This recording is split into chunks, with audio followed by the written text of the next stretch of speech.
De Servicio Sofía. Tratado sobre magia blanca. Por el maestro tibetano Dhval Khul. Alice A. Bailey. La gran invocación. Desde el punto de luz en la mente de Dios. Que afluya luz a las mentes de los hombres. Que la luz descienda a la tierra. Desde el punto de amor en el corazón de Dios. Que afluya amor a los corazones de los hombres. Que Cristo retorne a la tierra. Desde el centro donde la voluntad de Dios es conocida. Que el propósito guíe a las pequeñas voluntades de los hombres. El propósito que los maestros conocen y sirven. Desde el centro que llamamos la raza de los hombres. Que se realice el plan de amor y de luz. Y selle la puerta donde se halla el mal. Que la luz, el amor y el poder restablezcan el plan en la tierra. Esta invocación no es propiedad de ningún individuo o grupo en especial. Pertenece a toda la humanidad. Empleándola o estimulando a otros para que la reciten, no se favorece a ningún grupo ni organización determinada. La belleza y la fuerza de esta invocación reside en su sencillez y en que expresa ciertas verdades esenciales que todos los hombres aceptan innata y normalmente. La verdad de la existencia de una inteligencia básica a la que vagamente damos el nombre de Dios. La verdad de que detrás de las apariencias externas el amor es el poder motivador del universo. La verdad de que vino a la tierra una gran individualidad llamada el Cristo por los cristianos, que encarnó ese amor para que pudiéramos comprenderlo, la verdad de que el amor y la inteligencia son consecuencia de la voluntad de Dios, y finalmente de que el plan divino solo puede desarrollarse a través de la humanidad misma. Alice A. Bailey. Todas las actividades de la unidad de servicio Sofía son sin fines de lucro.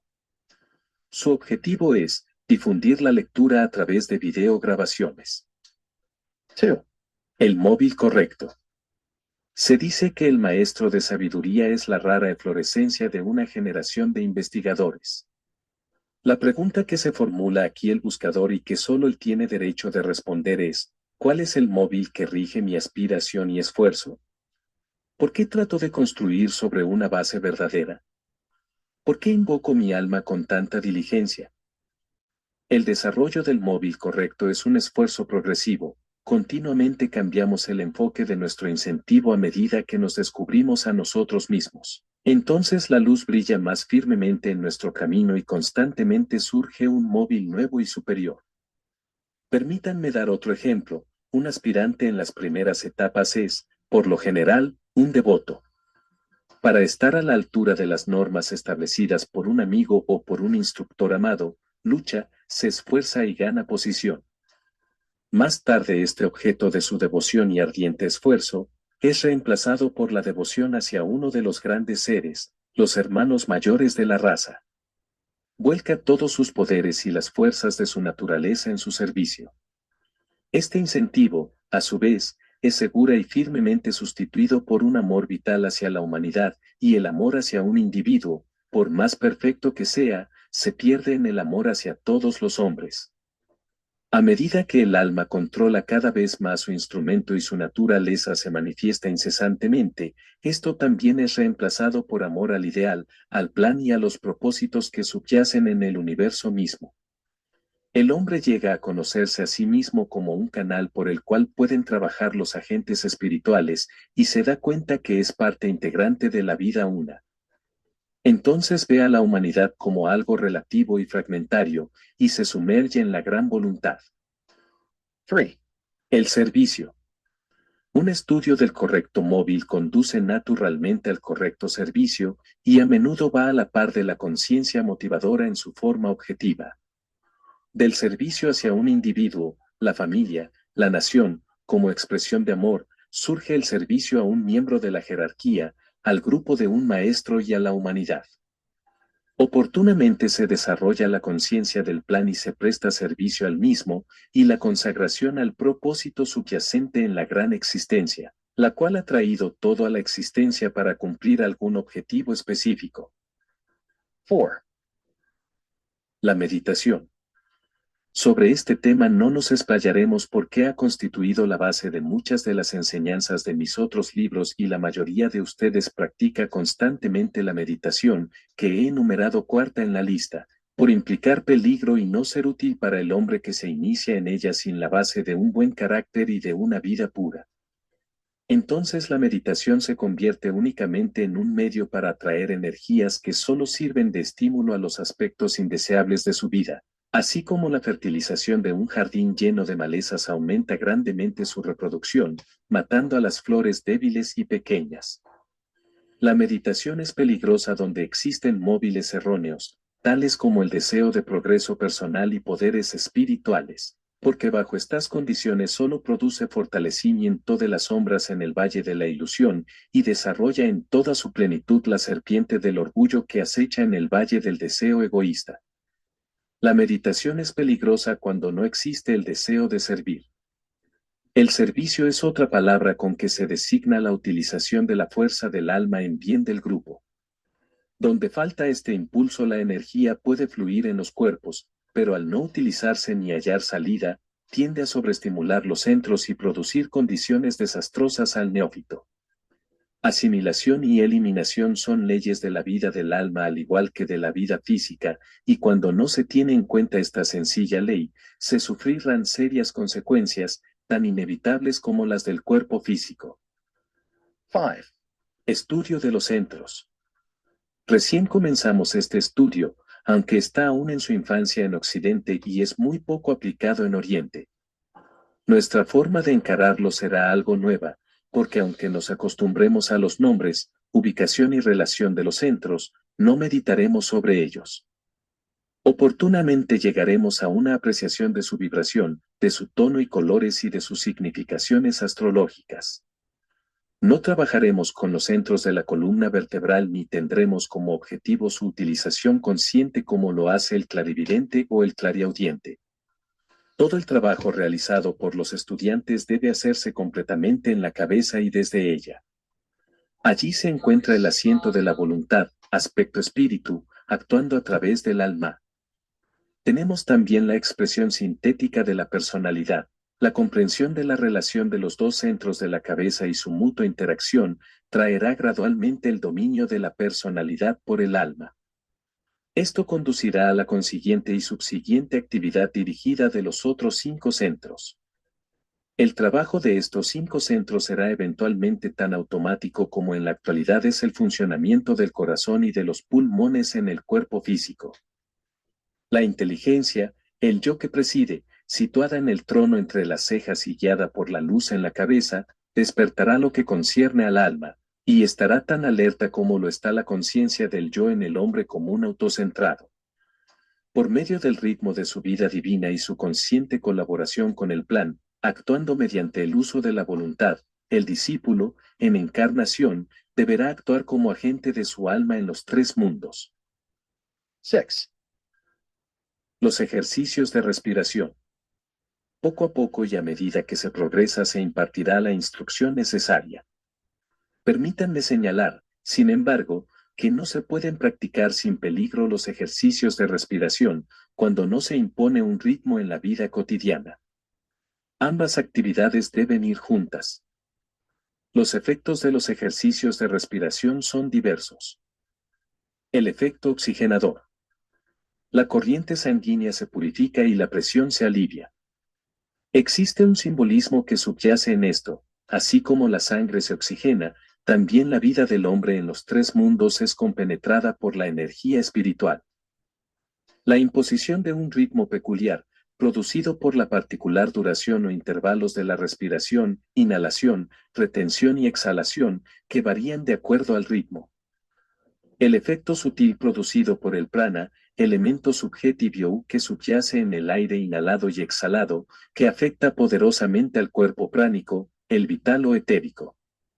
Los estudiantes deben recordar que los efectos sutiles son más potentes que los físicos. Producen resultados en 2 direcciones, en el cuerpo físico y en el etérico. Todo el cuerpo vital asume un ritmo particular de acuerdo a los ejercicios de respiración. Si esto se mantiene durante un largo tiempo tendrá un efecto destructor o cohesivo sobre el cuerpo físico, desvitalizando o vitalizando al cuerpo etérico según corresponda. El efecto sobre los centros, que es muy eficaz, y sigue la tendencia del pensamiento del aspirante. Por ejemplo, si se piensa en el plexo solar, ese centro inevitablemente será vitalizado. Y su naturaleza emocional fortalecida. De allí la necesidad de los estudiantes de mantener la meditación firmemente en la cabeza para despertar el centro coronario. Nadie debe dudar del efecto de los ejercicios de respiración sobre el cuerpo vital. Con la misma seguridad que el comer y el beber construyen o destruyen el cuerpo físico y ayudan o entorpecen su correcto funcionamiento. Así los ejercicios de respiración producen efectos potentes si son correctamente practicados durante un periodo de tiempo más o menos prolongado. ¿Qué podría decir sobre los tres últimos requisitos? Muy poco, porque el tiempo no está aún maduro para comprenderlos correctamente. El aspirante debe proseguir paso a paso y su teoría no debe adelantarse a su experiencia. Quizás pueda dar una clave para cada uno de ellos, formulando una regla sencilla para el diario vivir, que será captada por aquellos a quienes está destinada y no perjudicará a los que aún no han evolucionado. La práctica de esta regla traerá lenta y subjetivamente las condiciones necesarias para la manifestación de tal requisito. Aprendan a aplicar la voluntad mediante el desarrollo del firme propósito y la organización de la vida diaria, para que ese propósito pueda ser cumplido. Aprendan a hacer algo más sobre el factor tiempo, además de organizarlo y utilizarlo. Aprendan a hacer varias cosas simultáneamente y a utilizar los tres cuerpos en forma sincronizada. Permítanme dar un ejemplo. Al practicar el ejercicio diario de respiración, cuenten con exactitud y escuchen con atención el sonido que suena en el silencio del intervalo. Al mismo tiempo piensen de sí mismos como si fueran el alma, la que impone el ritmo y la voz que habla. Esto es algo que cada uno puede adquirir por la práctica. Descubran la serpiente de la ilusión con la ayuda de la serpiente de la sabiduría, y entonces la serpiente dormida ascenderá hacia el lugar de reunión. Regla 6. Cuando el ojo se abre, los devas de los cuatro inferiores sienten la fuerza, son expulsados y pierden a su amo. El trabajo del ojo. Consideraremos ahora una de las más simples reglas de la magia, aunque al mismo tiempo la más práctica y de la cual depende todo el éxito del trabajo mágico. Quisiera indicar al aspirante investigador que la clave de la situación descrita en esta regla reside en la palabra contemplación, incluida en la regla anterior. Por lo tanto, estudiemos cuidadosamente esta palabra y busquemos su exacta definición. La contemplación implica visión constante, dirigida concentradamente hacia un objetivo específico. Puede decirse que el alma o ángel solar mira en tres direcciones. Hacia la luz suprema, esa vida central o energía, que tiene ocultos en sí el propósito y el plan hacia los cuales tiende todo ser. No sé cómo expresar esto con mayor claridad. ¿Qué podrá ser esa fuerza directriz y cuál es el secreto del ser mismo? Solo es revelado durante las iniciaciones más avanzadas y captado cuando el cuerpo causal, el karana sarira, se desintegra y desaparece la última limitación. No consideraremos esta dirección hacia la cual mira el ángel solar. Hacia el reino donde el ángel solar impera supremo sobre el mundo de las almas o impulsos egoicos, el trabajo jerárquico y el pensamiento puro. Este es el reino de Dios, el mundo del ser celestial. Es el estado en que los discípulos llegan a ser cada vez más conscientes, en el que trabajan los iniciados y desde el cual los maestros, en sus distintos rangos, dirigen el proceso evolutivo del planeta. Estas dos direcciones en que mira el alma constituyen el mundo de su experiencia espiritual y el objeto de su aspiración. Recordemos que el hombre espiritual, el ángel solar, también tiene su meta de esfuerzo, y que ésta se convierte en el impulso predominante cuando es subyugado el vehículo en los tres mundos. Del mismo modo en que el ser humano inteligente solo puede empezar a actuar conscientemente como alma y a ponerse en contacto con el reino del alma, también el alma completamente activa y dominante, donde el principio búdico controla potencialmente, puede empezar a hacer contacto con ese estado del ser puro, en el que la mónada o espíritu descansa eternamente. El desarrollo del intelecto en el hombre marca su aptitud para el trabajo de hollar el sendero, a fin de retornar a la plena conciencia egoica. El desarrollo del aspecto búdico o amor-sabiduría en el ángel solar demuestra su capacidad para continuar su progreso en el estado de conciencia del ser puro. La tercera dirección en que mira el alma y ejercita la facultad de visión contemplativa es hacia su reflejo en los tres mundos. La prolongada lucha entre el hombre superior y el inferior ha tenido por objetivo hacer que lo inferior responda y sea sensiblemente consciente a las fuerzas que emanan del alma a medida que ella contempla su triple instrumento. Existe una interesante relación entre estas tres direcciones de la contemplación y el despertar de los tres centros mayores. Como este tema es muy abstracto, solo se puede dar un indicio. Son tantos los factores que rigen este despertar, que cada aspirante debe determinar por sí mismo el orden y método de su despertar. El centro entre las cejas, comúnmente llamado el tercer ojo, tiene una función poco común y peculiar. Como he señalado en otra parte, los estudiantes no deben confundir la glándula pineal con el tercer ojo, y aunque están relacionados, no son lo mismo. En la doctrina secreta aparentemente se los considera como una y la misma cosa, y el lector casual puede fácilmente confundirlos, pero de ninguna manera son idénticos. HPB sabía esto, pero se permitió la evidente confusión hasta que se conociera algo más sobre la naturaleza etérica de las formas. El tercer ojo se manifiesta como resultado de la interacción vibratoria entre las fuerzas del alma que trabajan por medio de la glándula pineal y las fuerzas de la personalidad que actúan por medio del cuerpo pituitario. Estas fuerzas negativas y positivas interaccionan, y cuando son suficientemente potentes producen la luz en la cabeza. Así como el ojo físico vino a la existencia en respuesta a la luz del sol, también el ojo espiritual vino, análogamente, en respuesta a la luz del sol espiritual. A medida que el aspirante se desarrolla, se hace consciente de la luz. No solo me refiero a la luz dentro del aspirante mismo, sino a la luz en todas las formas, velada por todas las envolturas y expresiones de la vida divina. A medida que se acrecienta su percepción de esta luz, así se desarrolla el mecanismo de la visión y viene a la existencia, en el cuerpo etérico, el mecanismo mediante el cual él ve las cosas a la luz espiritual.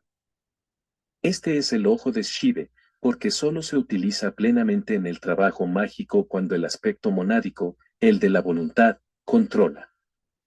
Por medio del tercer ojo, el alma lleva a cabo tres actividades, y son: el ojo de la visión. A través de él el hombre espiritual ve más allá de las formas de todos los aspectos de la expresión divina. Se hace consciente de la luz del mundo y toma contacto con el alma dentro de todas las formas. Así como el ojo físico registra las formas, también el ojo espiritual registra la iluminación dentro de esas formas, iluminación que indica un estado específico del ser. Abre el mundo de la radiación. El factor controlador en el trabajo mágico. Todo el trabajo de magia blanca se lleva a cabo con un propósito definidamente constructivo, que se hace posible mediante la voluntad inteligente. En otras palabras, el alma conoce el plan, y cuando el alineamiento y la actitud son correctos, el aspecto voluntad del hombre divino puede actuar y producir resultados en los tres mundos. El órgano empleado es el tercer ojo. Su analogía puede comprobarse en el poder observado frecuentemente en el ojo humano, cuando domina a otros seres humanos y animales con una mirada, y con la mirada fija puede actuar magnéticamente. La fuerza fluye a través del enfocado ojo humano y también a través del tercer ojo enfocado. Su aspecto destructor y la energía que fluye a través del tercer ojo puede tener un efecto desintegrador y destructivo. Mediante su enfocada atención, dirigida por la voluntad inteligente, puede expulsar la materia física. Es el agente del alma en el trabajo purificador. Debería observarse aquí que cada uno de los cuerpos sutiles de los tres mundos posee un punto correspondiente de enfoque, y el centro entre las cejas es solo la contraparte física, puesto que la materia etérica es física, de las correspondencias internas. A través de este punto de enfoque el alma mira o contempla el plano mental, incluso el mecanismo mental. En el plano emocional, el alma es similarmente llevada a un estado de percepción o visión de su envoltura emocional y del mundo de los fenómenos astrales, y tenemos aquí el paralelo físico para el cuerpo etérico. Esto se refiere al tercer trabajo del alma, el destructivo, a fin de eliminar las antiguas formas, expeler los cuerpos de materia de naturaleza indeseable y destruir las barreras y limitaciones para la verdadera actividad del alma. Estas tres actividades del alma, mediante el tercer ojo, son analogías de los tres aspectos, siendo de interés para los estudiantes investigarlas. Ver la luz dentro de todas las formas, mediante el tercer ojo, traído a la existencia por la adquisición de la luz en la cabeza, la luz espiritual, es sólo la analogía del ojo físico, que revela las formas a la luz del sol físico. Esto corresponde a la personalidad. El aspecto controlador, mediante la energía magnética y la fuerza atractiva del ojo espiritual, constituye el factor dominante en el trabajo de magia, analogía del alma. En forma misteriosa, el alma es el ojo de la mónada, que le permite a la mónada, el ser puro, actuar, hacer contacto, conocer y ver. El aspecto destructivo es la analogía de la mónada o aspecto voluntad. En último análisis, la mónada provoca la abstracción final, destruye todas las formas, se retira de la manifestación y termina el ciclo de trabajo creador. Llevando estos conceptos a una expresión práctica respecto a esta regla, se observará que en ella se tratan estas tres actividades. El tercer ojo se abre como resultado del desarrollo consciente, del debido alineamiento y de la afluencia de vida del alma. Entonces se hace sentir su fuerza magnética controladora, dominando las vidas de los cuerpos inferiores, expulsando los cuatro elementales inferiores, tierra, agua, fuego, aire, obligando a los señores lunares a abdicar. La personalidad, que hasta ahora ha sido el amo, ya no puede ejercer control, y el alma domina plenamente en los tres mundos. El elemental tierra, la suma total de las numerosas vidas que forman el cuerpo físico, está bajo control y siente sobre él el ojo del maestro en la cabeza. Los elementos groseros que constituyen ese cuerpo son expulsados y reemplazados por átomos o vidas mejores y más adecuadas. El elemental astral o cuerpo de agua pasa por una actividad similar, más un efecto estabilizador que pone término a la inquietud y tempestuosa fluidez que hasta entonces lo había caracterizado. Por el poder controlador magnético del ojo espiritual, el alma reconstruye el cuerpo astral y lo mantiene firme y coherente mediante su enfocada atención. Por otra parte, un proceso similar se produce en el cuerpo mental. Las antiguas formas desaparecen ante la clara luz con que trabaja el hombre espiritual, como lo expresa el antiguo comentario. El alma dirige una mirada sobre las formas de la mente. Un rayo de luz surge y la oscuridad desaparece, las deformaciones y las formas malignas se disipan y los pequeños fuegos se apagan, las luces menores ya no se ven. El ojo, a través de la luz, despierta a la vida los necesarios estados del ser. Esto proporcionará conocimiento al discípulo. Para el ignorante no tiene sentido, porque carece de un sentido. El elemental aire, simbólicamente comprendido, es ese sustrato de energía que actúa a través de las formas del cuerpo etérico. Este es manejado por el aliento y por la ciencia de pranayama. Esta forma elemental está constituida por la intrincada estructura etérica, los nadis y los centros, y todos los estudiantes avanzados saben bien cómo se controlan mediante la enfocada atención del alma en contemplación, actuando a través del centro coronario, enfocado en la región del tercer ojo e impulsado a una actividad correcta y específica por un acto de la voluntad. En la frase anterior he concentrado la fórmula para todo el trabajo mágico que debe realizarse en el plano físico. Mediante el cuerpo etérico y la fuerza dirigida, a través de uno de los centros, el alma desempeña el trabajo mágico. Mediante el intenso enfoque del propósito en la cabeza y la atención dirigida a través del tercer ojo hacia el centro a utilizarse, la fuerza encuentra su correcta salida. Esa fuerza se hace potente por la inteligente y energetizadora voluntad dirigida.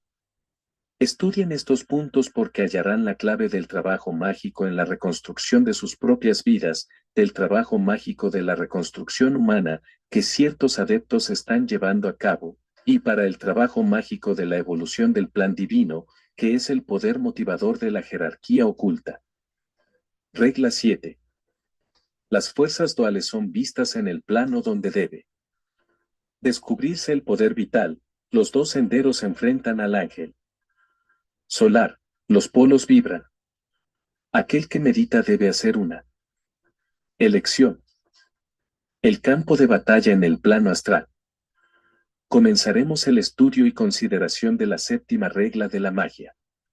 Hemos terminado el estudio de las 6 anteriores que tratan específicamente del trabajo en el plano mental, y tienen valor práctico únicamente para quienes empiezan a utilizar el poder de la mente en el trabajo mágico de creación.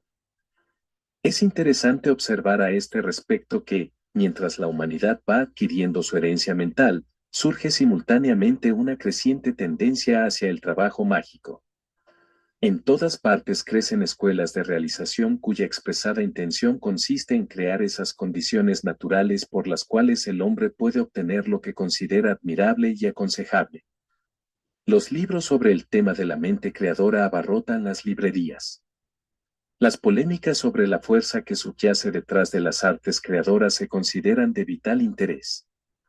Los psicólogos se ocupan ampliamente de este asunto, aunque en la actualidad el ideal es visto casi totalmente en términos del plano físico. Sin embargo, todo indica una actividad vibratoria en el alma del mundo, a medida que se expresa a través de la humanidad y surge del reino mental. Los precursores de la raza, los pensadores más destacados y los trabajadores creadores de la humanidad, solo son sensitivos que responden más fácilmente a los impulsos mentales. Hasta ahora constituyen una minoría. Gran parte de la gente responde a las fuerzas y vibraciones que emanan del plano de las emociones y del deseo. Sin embargo, va despertando un mayor número de personas, y el significado de las 6 primeras reglas de la magia será cada vez más evidente. Estas reglas se dividen en 6 reglas en el plano mental, 5 en el plano astral o del deseo, 4 en el plano físico.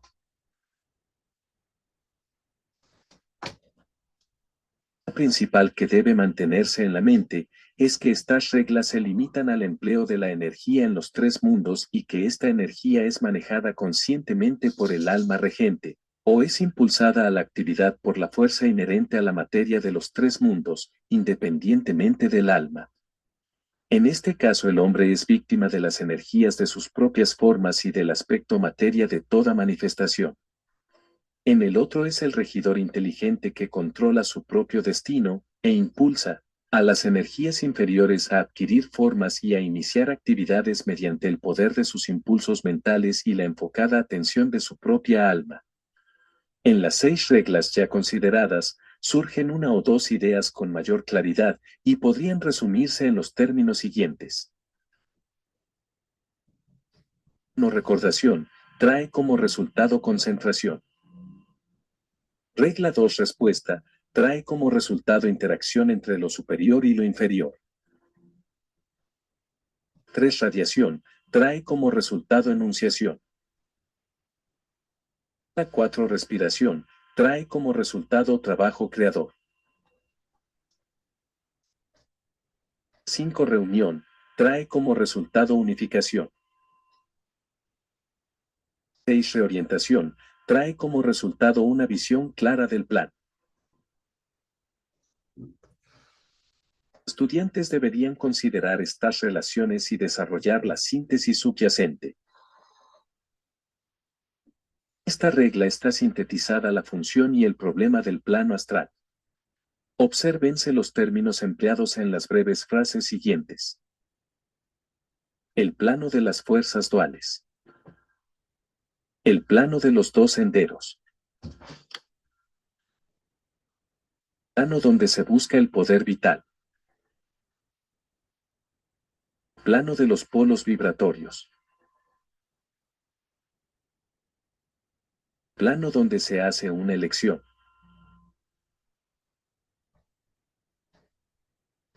Una de las cosas más vitales para todo aspirante es aprender a comprender el plano astral, entender su naturaleza y permanecer apartado de él, y luego trabajar en él. En esta instrucción trato de dar una enseñanza clara sobre este plano, porque cuando el hombre puede ver en el plano astral, alcanzar el equilibrio y mantenerse firme en medio de sus fuerzas vibratorias, en ese momento está preparado para la iniciación. Primero, reunamos algunos de los términos que se usan para describir esta esfera del ser divino, donde el hombre debe identificarse primeramente consigo mismo, penetrar hasta el centro, traspasar su velada ilusión y oportunamente permanecer equilibrado, incólume, desapegado, exento de influencias y libre. El término astral, tan a menudo empleado, en realidad está mal aplicado. HPV estuvo fundamentalmente correcta cuando lo empleó en conexión con el plano etérico o vital del plano físico. Cuando se hace contacto con el mundo etérico, la primera impresión recibida es siempre la de una luz estelar que brilla y centellea.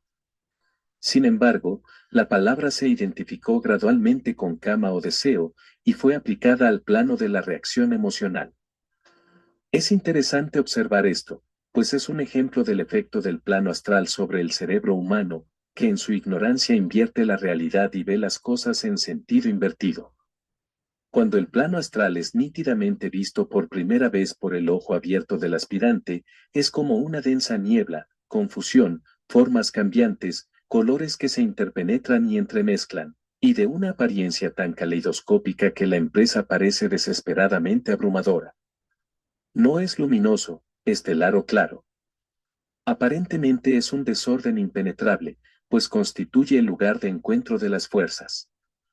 Debido a que las fuerzas están también desordenadas en el propio cuerpo del aspirante, se mezclan con el caos que lo circunda, al extremo de que al principio le es casi imposible al alma observadora disociar su propio mecanismo astral del mecanismo astral de toda la humanidad y del mecanismo astral del mundo.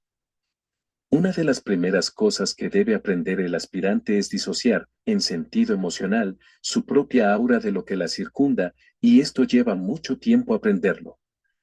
Por esta razón, una de las primeras condiciones cualitativas del discipulado es la discriminación, pues por el uso de la mente, como analizadora y separadora, se llega a controlar el cuerpo astral.